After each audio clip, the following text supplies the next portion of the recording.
Tenho mais de 20 anos na área da banca, decidi sair, foi das melhores decisões que eu tomei, para criar um projeto meu na área das finanças pessoais, que é muito importante e nós temos uma falta de literacia financeira muito grande em Portugal e eu achava que quando trabalhava na banca que poderia fazer a diferença cá fora. Estou a tentar. Para além daquilo que é o meu percurso com as formações e as mentorias que dou, sou docente do ensino superior há mais de 15 anos, que é uma coisa que eu adoro fazer, adoro estar com os meus alunos, porque aprendo muito com eles também. Esta área do ensino sempre foi uma coisa que me despertou muito interesse e comecei cedo. Ainda estava a trabalhar no banco e, para além disso, tenho um podcast, tenho rubricas sempre nesta área. Estou muito ligada à comunicação e televisão, que é uma coisa que eu gosto imenso de fazer e que fui descobrindo ao longo do tempo que era possível. Falar-vos e aquilo que me traz aqui hoje é falarmos sobre dinheiro. E cada vez mais nós vemos, eu vou para perto de vocês, porque eu quando faço uma apresentação gosto de estar perto das pessoas. Falar de dinheiro ainda é um tabu. E nós estamos a ver que é preciso muito a fazer. Nós estamos a investir atualmente em aumentar a literacia financeira, desde os mais pequenos. E esqueci-me de vos referir que eu tenho um blog educativo, que é o blog da Mila, com 2 L's e família.pt, que foi curiosamente criado em plena pandemia, onde o meu filho de 10 anos consumia de uma forma muito excessiva, se calhar é uma palavra pesada, o Lucas Neto. E, portanto, eu achei que poderia ser muito interessante falar para as crianças, através de personagens, e para as famílias, a questão da literacia financeira. O dinheiro, a falta dele, influencia as nossas escolhas, o nosso desempenho, a forma como nós tomamos decisões, e no caso das empresas não é exceção. Uma das coisas que eu faço no meu trabalho é dar formação em finanças pessoais, literacia financeira, aos colaboradores das empresas. Seja das mais diversas áreas, seja dos mais diversos setores, seja das mais diversas idades. E o que se vê é, sem dúvida nenhuma, nós estamos com um caminho muito longo a percorrer e se nós pensarmos que aquilo que é as finanças estão muito presentes no nosso dia-a-dia, por exemplo, uma proposta de emprego, uma formação, mudar de trabalho, criar um negócio, tudo isto tem dinheiro à volta.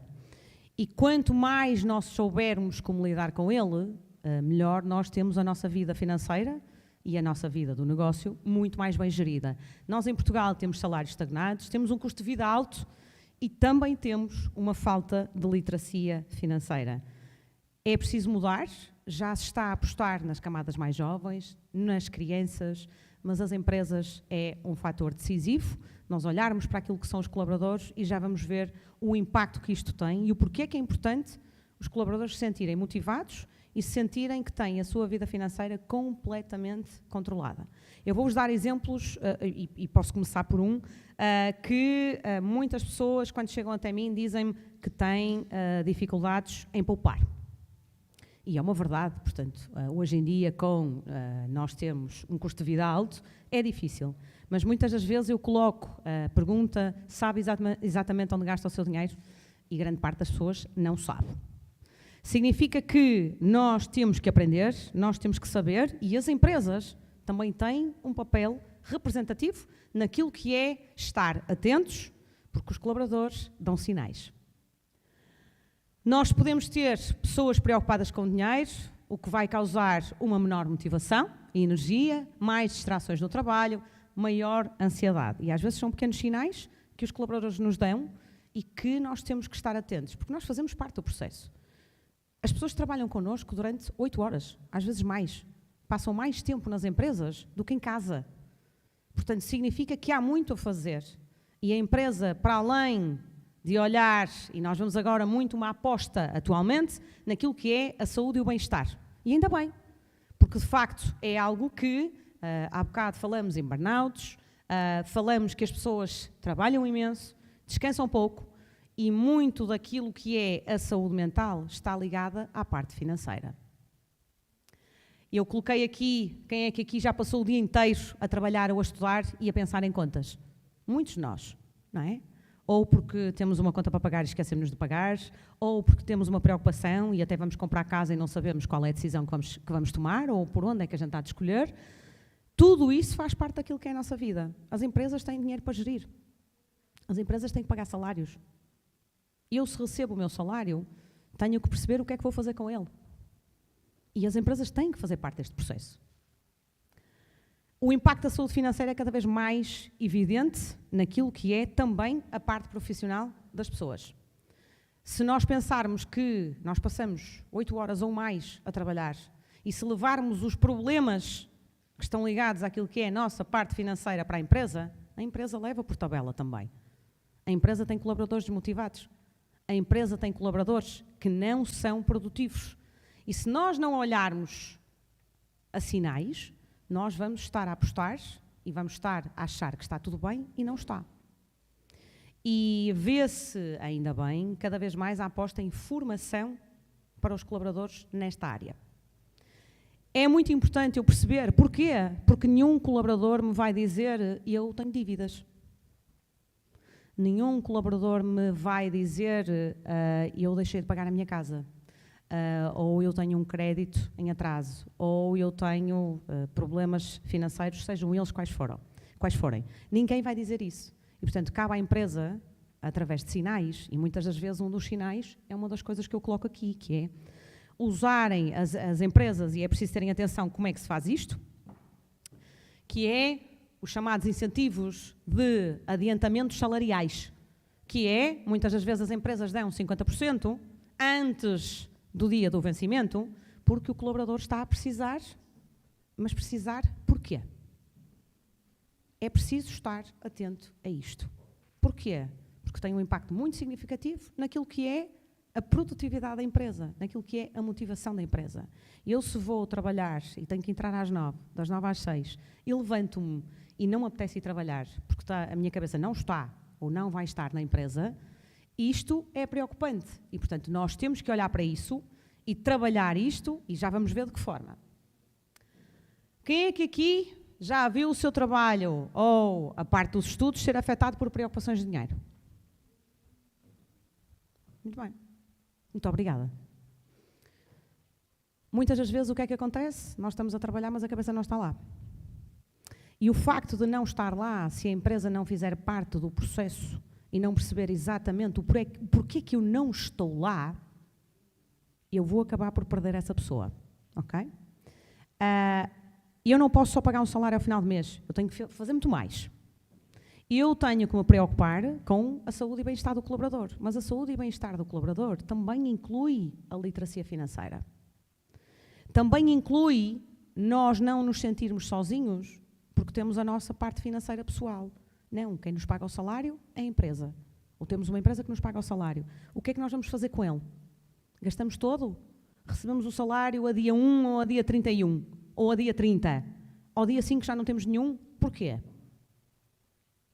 Falar de finanças é um tabu. E muitas das vezes é um tabu, porquê? Porque a própria palavra é pesada, não é?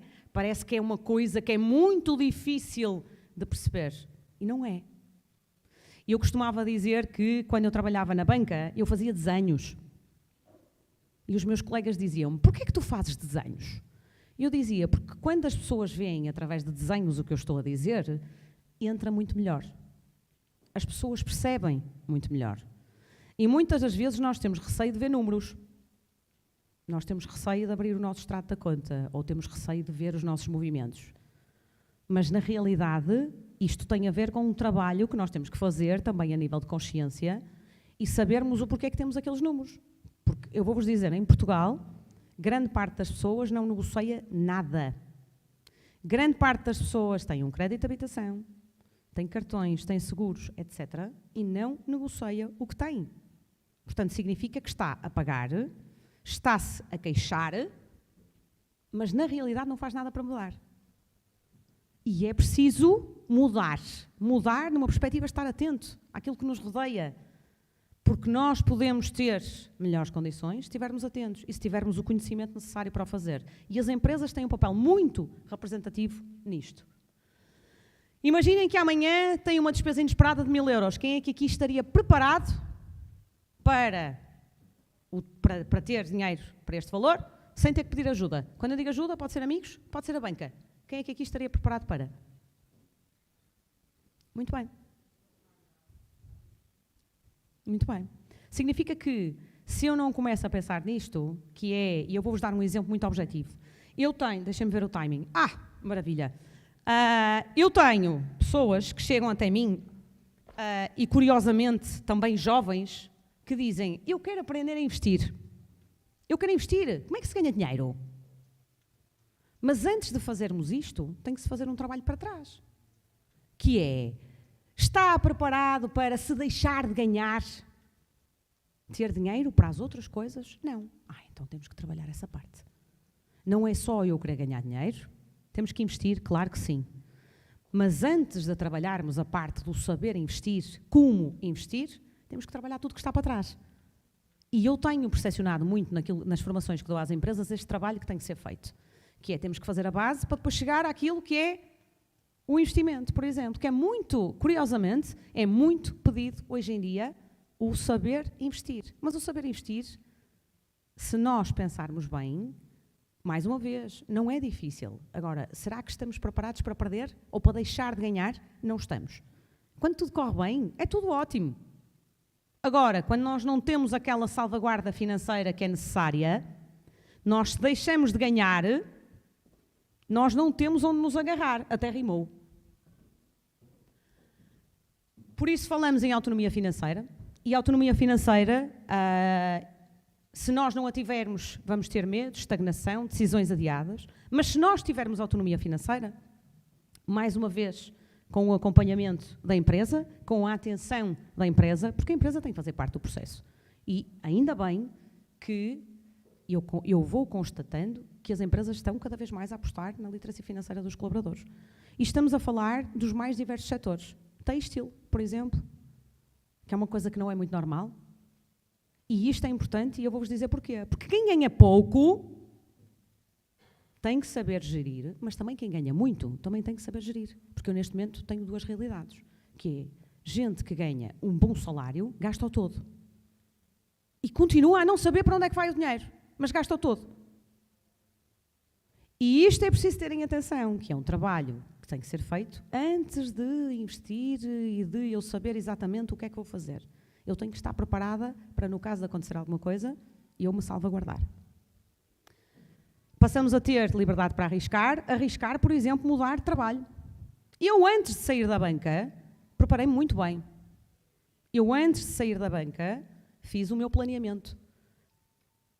E trabalhei por antecipação, e fui a entrevistas de emprego antes de chegar onde eu quis chegar, mas eu fiz o meu planeamento. E eu não disse, vou sair amanhã. Não. Eu tenho os pés bem assentes na terra. Até porque eu, quando entrei na banca há 25 anos atrás, eu nunca na vida pensava que iria sair. Porque quando nós entramos na banca desde o início, dizemos isto é para a vida, mas não é para a minha. E eu comecei-me a perceber que, e eu saí numa altura, para vocês perceberem, eu saí numa altura em que a banca estava a fechar agências e estava pessoas com cargos de responsabilidade a descer de cargo. A ganhar o mesmo é um facto, mas a ter menos responsabilidade. E eu, como sou uma pessoa que gosto de crescer, pensei, não é aqui que eu quero ficar. E comecei a ver que, efetivamente, as pessoas tinham muita falta de literacia financeira. As pessoas colocavam questões. Quando colocavam? Porque é outra das questões, as pessoas não colocam questões. As pessoas estão, e o exemplo que eu vos vou dar, vão a uma agência bancária, saem da agência bancária com dúvidas, mas continuam com elas. Porquê? Porque muitas das vezes nós temos muita burocracia, mas nós temos que ler, temos que tomar decisões informadas. Nós temos que perceber se efetivamente aquela proposta é a melhor para nós. Porque hoje em dia há muita concorrência, mas cabe-nos a nós tomar decisões. Se nos cabe a nós tomar decisões, temos de tomar decisões muito bem informadas. E é o chamado bancarês, que é, nós temos que falar a linguagem das pessoas. Porque se nós não falamos a linguagem das pessoas, vamos continuar a estar a falar e ninguém percebe rigorosamente nada. E depois, como continua a ser um assunto tabu, nós vamos continuar a ter falta de literacia financeira. Porque as pessoas não falam porque têm receio de perguntar. Porque as pessoas não falam porque vou agora falar do quanto é que eu tenho na minha conta. Era o que faltava. Vou agora estar a falar da minha vida financeira. Nem pensar. É preciso fazer um trabalho. E esse trabalho também tem um impacto muito grande naquilo que é as empresas onde nós trabalhamos. Porquê? Porque nós já vemos hoje empresas a investir em fruta, dentro do escritório, em ginásios. Então e o resto? Então eu vou fazer ginástica. Então, mas não tenho motivação para fazer a ginástica porque tenho um problema financeiro, eu dá-me exatamente no mesmo. Mas a empresa é top, dá uma série de benefícios incríveis, mas não é aquele que eu quero. Ou é aquele que me faz mais falta. Tá? Práticas podem ser trabalhadas, apoio à poupança, gestão das dívidas, sessões de coaching financeiro, aqui um trabalho muito direcionado para aquilo que é os colaboradores. Qual é o papel da liderança? Eu diria que é dos mais importantes, não é? Porque nós vemos grandes empresas onde os cargos de liderança, onde são CEOs, e muitos dos CEOs não têm muito a noção do que é que se passa. E, portanto, nós temos que trabalhar isso, temos de dizer que é necessário. É necessário apostar nesta parte da educação financeira. Líderes criam um espaço para conversar, geram segurança psicológica, motivação e as equipas acabam por estar mais motivadas naquilo que estamos a fazer, ou naquilo que estão a fazer. Okay? Boas práticas, escutar os colaboradores, perguntar. Nós muitas das vezes vemos consultas de psicologia dentro das empresas que são muito necessárias, mas é preciso trabalhar isto também. Perceber o que é que realmente os preocupa. Como é que nós, deixando aqui uma forma de dicas práticas para termos autonomia financeira, termos um diagnóstico financeiro, temos a clareza total daquilo que é os nossos números, sabermos exatamente onde gastamos o nosso dinheiro, porque a partir daí tudo se torna muito mais fácil. Okay? Depois, termos sempre a salvaguarda financeira que eu vos falei há pouco, que é, eu fico desempregada, então e agora o que é que eu faço? Porque tendencialmente, o que é que acontece? Quer particulares, quer empresas, quando não há dinheiro, o que é que a gente faz?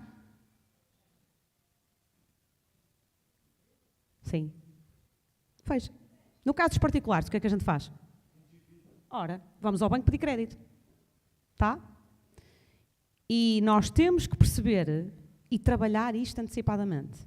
Porque isto faz parte daquilo que é a nossa saúde, também ela mental. Porque nós não dormimos com preocupações, nós não trabalhamos com preocupações. Mas, se o fizermos, isto afeta diretamente aquilo que é o nosso trabalho. E depois, claro, a questão de termos objetivos muito bem definidos e sabermos exatamente o que é que queremos fazer.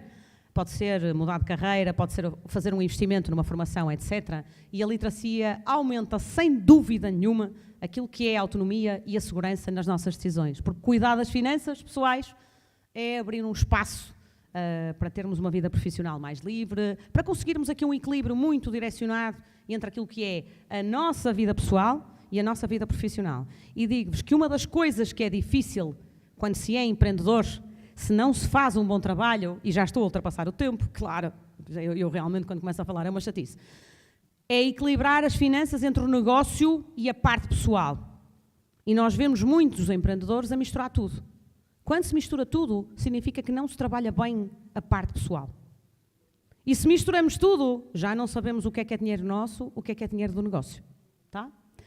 Finanças pessoais influenciam, sem dúvida nenhuma, todas as nossas decisões, de carreira, pessoais, todas, mudança de trabalho, se vamos fazer uma formação ou não, por exemplo.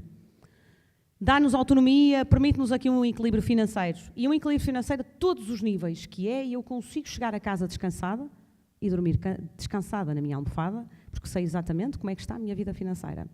Eu muitas das vezes pergunto às pessoas coisas concretas, que é quanto é que paga de crédito de habitação? Qual é o valor do seu seguro? Não sabem.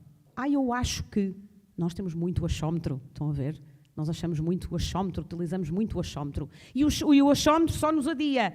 O achómetro ligado ao empurrar com a barriga são dois fatores incríveis. Vocês não têm a noção, ok? Portanto, é muito importante, porque não é o banco, eu costumo dizer isto na brincadeira e prometo que me calo, não é o banco que nos vai dizer, olha, desculpe, vá ao vizinho do lado, que ele dá melhores condições, pode ir, vá.